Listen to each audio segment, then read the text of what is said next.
ada sambutan dari Presiden Direktur Ikhtisot Consulting. Kepada yang terhormat Asosiat Profesor Bapak Agustianto Mingka, waktu dan layar dipersilakan. Bismillahirrahmanirrahim. Assalamualaikum warahmatullahi wabarakatuh.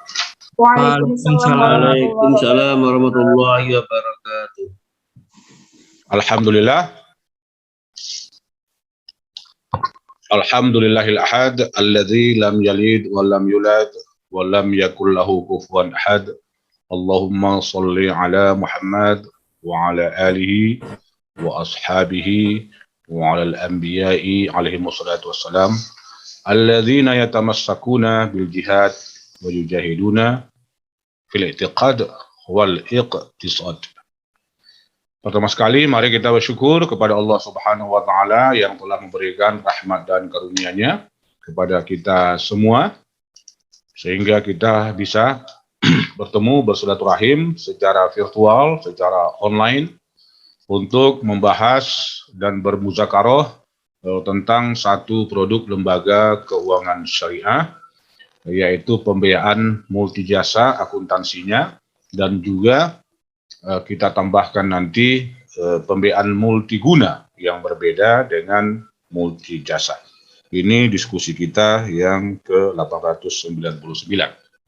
Selanjutnya, salawat dan salam mari kita sampaikan kepada junjungan kita Nabi besar Muhammad SAW yang telah membawa risalah syariah untuk kebahagiaan umat manusia, alam semesta, rahmatan lil alamin, ya, menuju kebahagiaan sejati di akhirat. Nah, Bapak Ibu sekalian, topik kita sebagaimana yang saya sebut tadi ini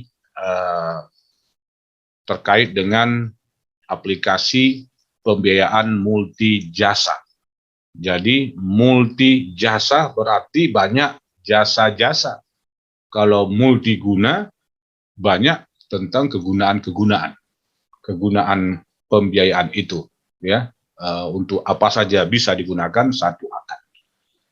Nah, ini cukup menarik dan penting, ya, kita bahas terutama oleh ulama-ulama, oleh ahli-ahli fikih, oleh ustadz-ustadz, terutama ustadz yang berasal dari Timur Tengah. Nah, ini perlu memahami teks-teks fikih terkait dengan konsep ijar. Nah, ini yang mau saya jelaskan nanti, baik pendekatan fikih maupun pendekatan fikih yang dirumuskan oleh Majelis Ulama yang juga tentunya mengambil dari kitab-kitab kuning. Nah, cuma masalahnya adalah di sini kalau kita tidak bisa menjelaskannya dengan baik, dengan tepat, dengan perucat dan tertib yang baik, ya, maka bisa muncul kesalahpahaman, ya, di dalam memahami konsep multijasa yang diklaim nanti ini bisa, ya, seperti meminjamkan uang. Nah, karena dia tidak ada barangnya di situ. Nah, disinilah kita perlu membahas kaedah-kaedah syariah yang nyata. Nah, kemudian dilanjut nanti tentang akuntansinya. Kenapa harus kita bahas akuntansinya? Nah, itu kan banyak jawabannya. Nah, pertama adalah karena banyak kesalahan dalam pencatatan pembiayaan ijarah multijasa. Nah, nanti akan saya jelaskan apa kesalahan-kesalahan itu. Nah, kemudian juga dengan adanya PSAK tentang ijarah yang sudah diperbaharui. Karena PSAK ijarah yang lama itu tidak bisa menyahuti, mengakomodasi dan meresponi ijarah versi Al-Quran. Nah, ini ya, ijarah versi Al-Quran dan hadis. Karena ijarah kita ini banyak ijarah lughawi yang dibuat menjadi istilahi. Nah, ini yang membuat kekacauan, ya, di dalam rumusan penerapan akuntansinya. Nah, jadi kita bersyukur ada sudah perubahan-perubahan setelah lama sekali kita gelorakan, kita teriakkan supaya itu diamandemen, diperbaiki PSAK akuntansinya. Nah, walaupun sudah diperbaiki, kalau para praktisinya tidak belajar juga, bahkan konsultan ataupun gurunya tidak belajar dengan benar, maka terjadi juga kesalahan-kesalahan yang lucu dan aneh.